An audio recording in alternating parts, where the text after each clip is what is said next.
Original ભેંસ જેવું લાગે હો ને.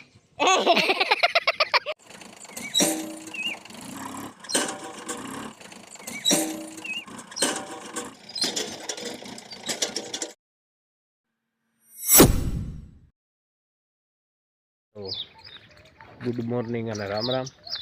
અને જો આજે આપણે જવાનું છે ધર્મેશભાઈની વાડી. આપણે ચા બા નાખીને નવરા થઈ ગયા. હવે બધા ઓર્ડર આપણે પૂરા થઈ ગયા છે અને હવે આપણે જો ભરવાનું છે આપણે ધર્મેશભાઈની વાડીએ જવાનું છે અને ત્યાં જઈને તમને બતાવી કેવું ખાતર લઈને ચડવાય આપણે. જો હરામાં ડીઝલનો કેરબો બેરબો નાખી અને ભાગી હવે આપણે ખાતર ભરવા.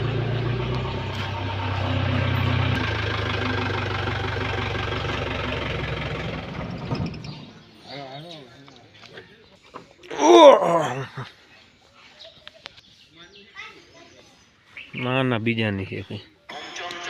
હા યો ગાડીમાં કુકડો પડ્યો જો. એટલે આને ક્યાં લઈ જાવ?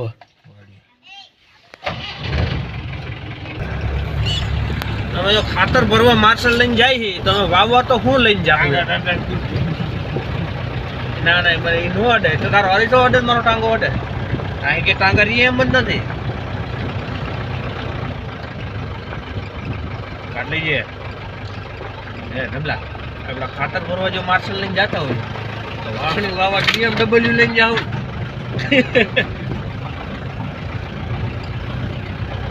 આગળેલા ખાતરના ઢગલા પડ્યા હો. ખેડૂત એક પળમાં રહી જાય.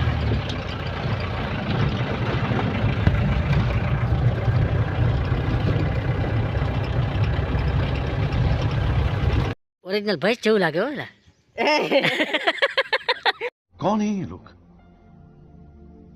कहां से आते हैं? જો આપણે સવારમાં આવીને ધર્મેશભાઈને ખાતર ભરવાનું ચાલુ કરી દીધું હે.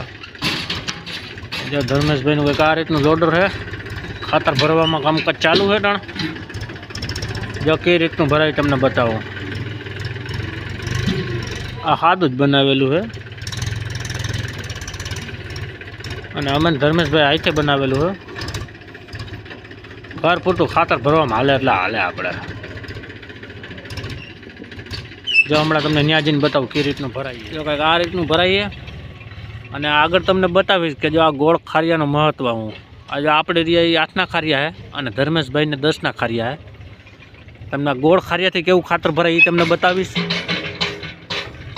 આપણે પછી આગળ જઈએ હમણાં ફેરો લઈને એટલે તમને બતાવી જો કઈ રીતનું ગોળ ખારિયામાં ખાતર બાતર પડે, કેટલું બહાર પડે શું છે એટલે તમને ખબર પડે કે ખારિયા ક્યાં બનાવવા.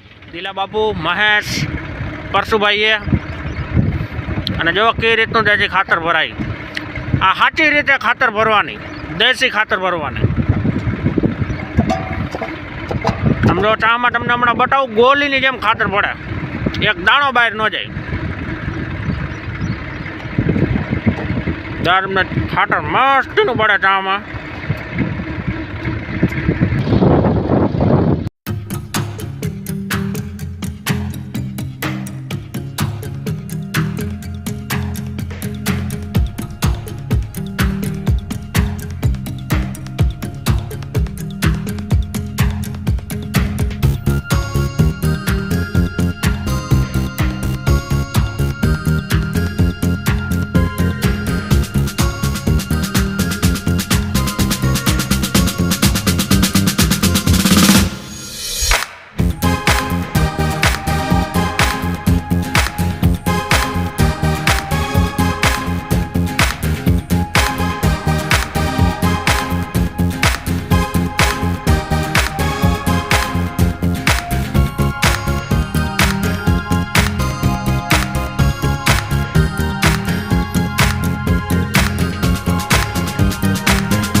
ખાતર ભર્યું ધર્મેશભાઈનું, અને જે આપણે છેલ્લો ફેરો ભરાઈએ.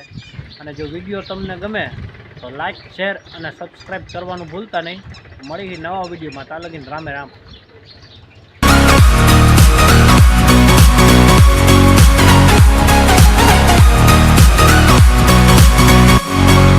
ઓરિજિનલ ભાઈ કેવું લાગે હો ને